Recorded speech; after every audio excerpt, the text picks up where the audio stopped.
Então, gente, continuando, novamente, eu fui excessivamente otimista e achei que conseguiria fazer tudo num vídeo só, mas vai virar série de vídeos, tá? Então, do mesmo jeito que teve a série de vídeos da análise do decreto lá, da funcionalidade do decreto, esse daí também vai ser uma série de vídeos, tá? Vocês, no vídeo anterior, vocês já ficaram sabendo quais são as regras básicas do jogo e vocês já viram como, tiveram uma luz teórica de como que vocês vão conseguir anular o processo administrativo. Caso vocês estejam errados, consegue anular, tá? Caso vocês estejam certos e a administração, por já ter decidido que vai aplicar a penalidade e não mudar de ideia, como que você vai fazer para anular isso e obrigar a administração a realmente fazer um processo de verdade, onde vai analisar de verdade os seus argumentos e vai efetivamente daí te inocentar, tá? Eu gravei um vídeo específico sobre isso um tempo atrás, de um cliente específico onde a gente fez isso, certo? Foi feita a defesa, ele tinha razão, a administração se negava a analisar a razão dele, a gente pegou uma nulidade procedimental, abriu o processo administrativo e daí a administração se obrigou a realmente analisar o processo dele e daí quando realmente analisou o processo dele, ele foi inocentado, tá? Resolveu o problema do cliente, tá?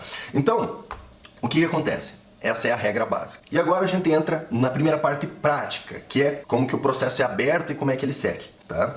O que acontece? Pulando para frente lá na lei, a gente tem umas regras anteriores que elas são excessivamente jurídicas, tá? Aí, se você precisar ter conhecimento das regras anteriores, aí eu recomendo que você busque um advogado. Aliás, eu recomendo que você busque um advogado sempre, porque eu estou explicando como é que a coisa deve ser feita, mas uma coisa é um advogado que sabe fazer isso aqui fazendo, tá? Outra coisa é alguém que viu o vídeo do YouTube aí e vai tentar fazer por conta, entendeu? É que nem eu inventar de assistir vídeo do pessoal aí da oficina aí, que volta e meia eu vejo aí, depois eu tentar me meter a mexer no motor do carro, né? Tem tudo para dar errado. Com o vídeo eu consigo avaliar se o mecânico está sabendo fazer o correto ou não, se ele está indo no lugar certo ou não. Agora eu me meter a meter a mão no motor do carro lá, tem tudo para dar errado, né? Então o vídeo ele tem esse objetivo, de vocês saberem como é que a coisa deve ser feita, né?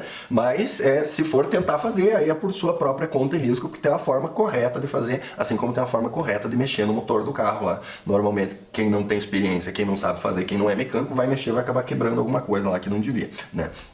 Então, continuando, a segunda parte que é importante nessa lei é o artigo 22, tá? O que o artigo 22 diz? Ele diz o seguinte: os atos do processo administrativo não dependem de forma determinada, senão quando a lei expressamente exigir, tá? E daí, no artigo 22 a gente tem algumas regras específicas, porque muitas vezes o que acontece? A administração não faz processo administrativo nenhum, certo?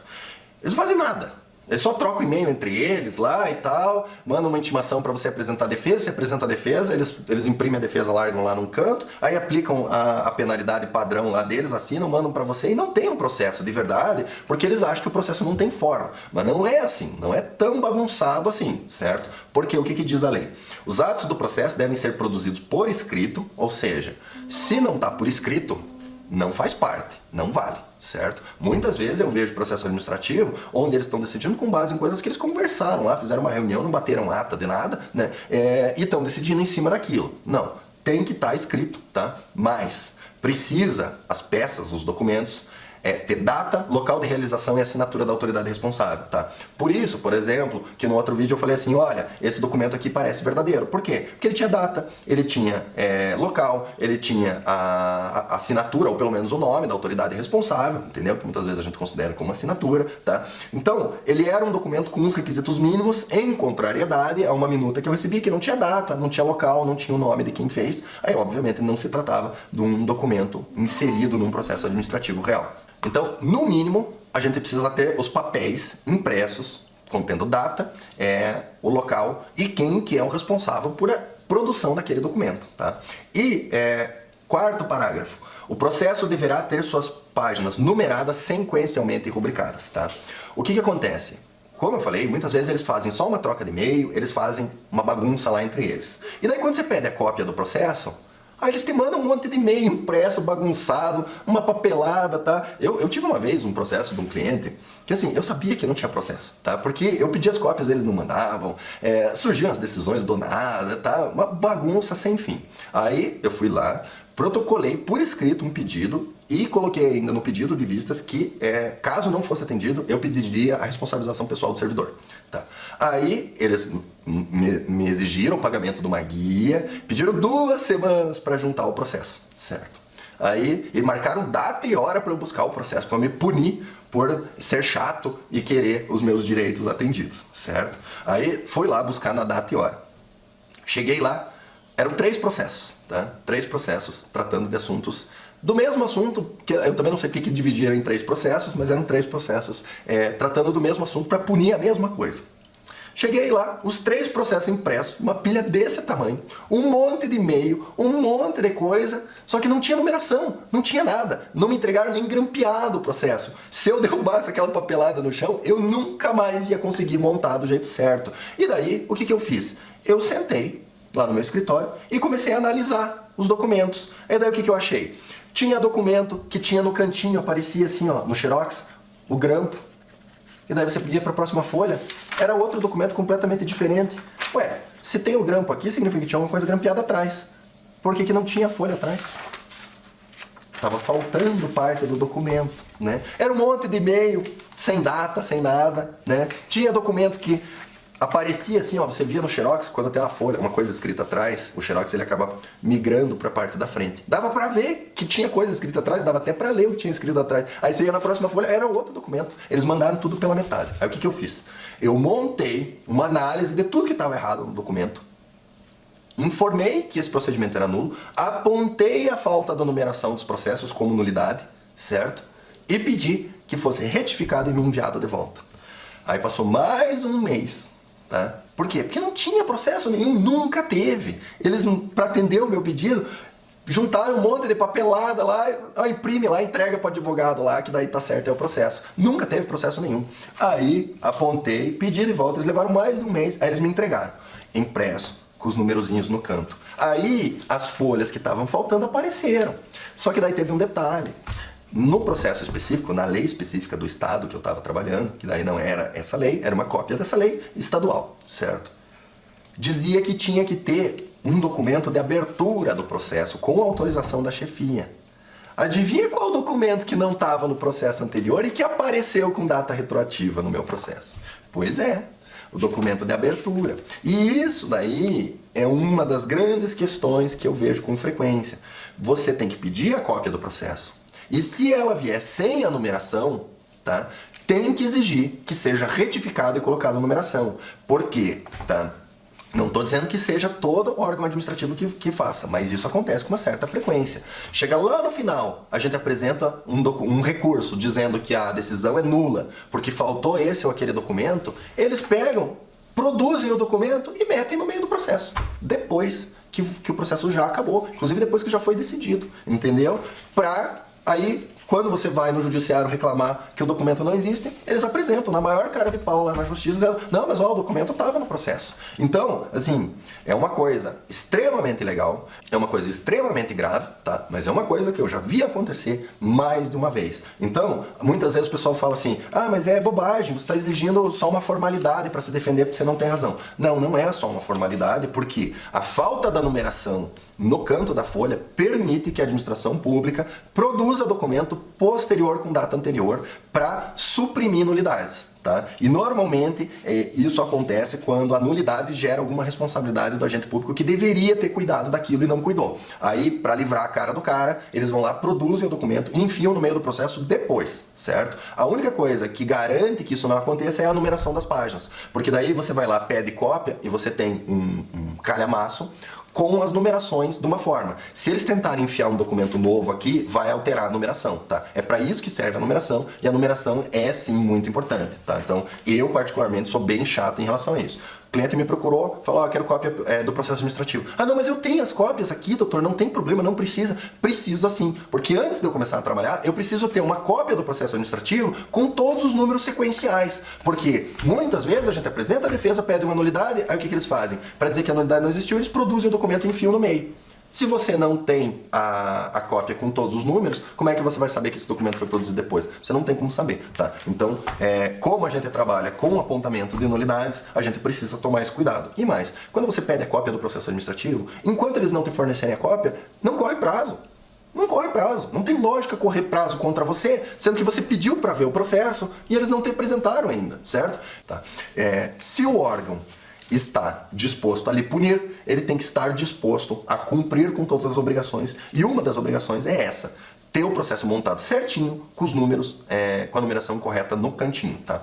Muitos órgãos hoje em dia não tem esse problema porque eles usam um sistema de processo virtual, que daí já gera isso daí automaticamente. Mas tem muito órgão que ainda faz tudo no papel, e é importante que você peça para o seu advogado pedir a cópia integral do processo, tá? Porque se for um órgão aí que não lida com as coisas com muita seriedade, corre o risco de ser produzido documento posterior enfiado no meio do processo, e daí você não vai ter como provar e acaba perdendo o processo, tá?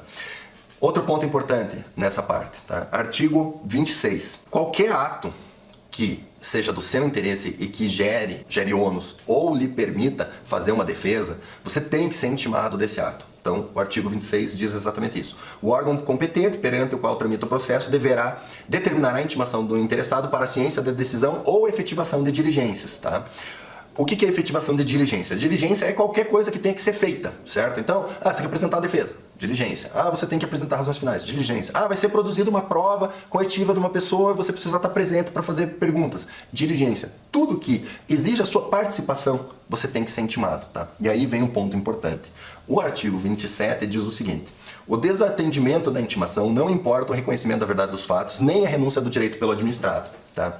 No prosseguimento do processo será garantido o direito de ampla defesa ao interessado, tá? Eu já peguei várias vezes o seguinte: eles mandam a intimação para você se apresentar uma defesa, só que às vezes não está claro que é para apresentar defesa. Muitas vezes, por exemplo, a falta do documento. Aí eles mandam a intimação para você assim: 5 dias para apresentar o documento. E você não tem o documento, e daí você acaba não mandando nada, tá?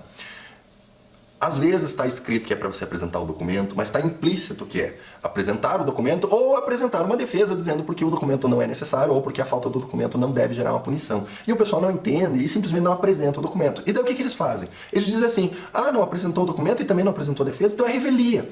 Então é verdade a acusação que a gente tem contra vocês, e eles tocam o processo até o final e dão decisão sem intimar para mais nenhum pedaço do processo. Por quê? Porque essa é a regra que está prevista no Código de Processo Civil. Se você tem um processo judicial e eles te mandam a intimação para você defesa, que daí chama-se citação, que é diferente, é a inauguração do processo, e você não responde à citação, o processo corre à revelia, que significa que não tem mais a necessidade de mandar uma carta te intimando especificamente. O processo corre. E mais, aquilo que foi alegado pelo autor passa a ser verdade, tá? Eles aplicam essa regra aos processos administrativos e está completamente errado. Eu estou recorrendo agora pro STJ, num processo de um cliente meu, porque a justificativa deles para terem nem analisado a minha defesa, que eu apresentei fora de prazo, porque o cliente me procurou, o prazo já tinha sido esgotado, mas eu apresentei, e é meu direito apresentar, e eles são obrigados a analisar, porque foi apresentado antes da decisão, certo? Qualquer vez, o processo administrativo, por não ser formal, ele te permite apresentar as coisas fora de prazo. Se o processo não tiver seguido, eles são obrigados a analisar, pelo direito constitucional de petição, tá? Eles teriam obrigação. E a justificativa deles foi a seguinte: mas tinha revelia, certo? Tá aqui, ó, artigo 27. Não se aplica a revelia. Não está escrito não aplica a revelia, mas é isso que está escrito, entendeu? O desatendimento não importa reconhecimento da verdade dos fatos, nem a renúncia a direito pelo administrado. A direito de quê? Direito de ser intimado. Entendeu? Então agora eu estou recorrendo para o STJ apontando violação. Artigo 27, certo? Não se aplica a revelia. O meu cliente tem o direito, teria o direito a continuar sendo intimado. Como eles não intimaram ele do resto do processo e aplicaram revelia, o processo é nulo. Pronto, acabou. Tá? Mas, artigo 28, que demonstra isso que eu acabei de falar. Devem ser objeto de intimação os atos do processo que resultem para o interessado em imposição de deveres, ou sanções, ou restrição ao exercício de direitos e atividades, e os atos de outra natureza de seu interesse. Ou seja, está reafirmando aqui. Se você ler o 27 e o 28, diz o seguinte: não aplica a revelia e também não aplica a regra de que a não resposta a uma intimação exime o administrador de mandar as outras intimações. Ou seja, obrigatoriamente, caso você não responda, eles não podem considerar verdade, você não ter respondido, e mais, eles não podem deixar de te intimar para o resto dos atos do processo, e a gente tem vários outros atos do processo que são importantes aqui, certo? Se eles simplesmente tocarem o processo sem te mandar a intimação, o processo é nulo, objetivamente nulo, tá? Você pode estar até errado, você pode até ser culpado, tá? A penalidade não pode ser aplicada. Então, gente, sobre intimação, sobre formalidades de comunicação ao processo, tá? Nesse vídeo era isso. tá? Quem quiser saber como essa história termina, tá? Peço que se inscreva no canal, assista o próximo vídeo da série, tá? Curta, compartilhe, tá? Espalhe a mensagem, porque tem muita gente aí sendo mal atendido por advogados que não conhecem isso aqui e inclusive sofrendo penalidades injustas, né? E sem possibilidade de recorrer ao judiciário, porque se você não cuidar dessa parte pré-processual, essa parte administrativa, não adianta ir para o judiciário, porque lá no judiciário você vai perder igualzinho, tá? Então, espalhe a mensagem, porque as pessoas precisam saber que isso aqui existe e quais são os direitos dela, até para quando for contratar um advogado, se o advogado não mencionar nada disso aqui, é porque o advogado não sabe o que está fazendo, obviamente vai perder o processo, tá? Tá gastando dinheiro à toa, tá? Então, gente, em relação a esse vídeo é isso. Vai ter mais, tá? Eu acho que vai ficar uma série de uns 5 vídeos aí. Assistam tudo, porque quem souber disso aqui, olha, até quando tiver errado consegue se defender, tá? Até o próximo vídeo.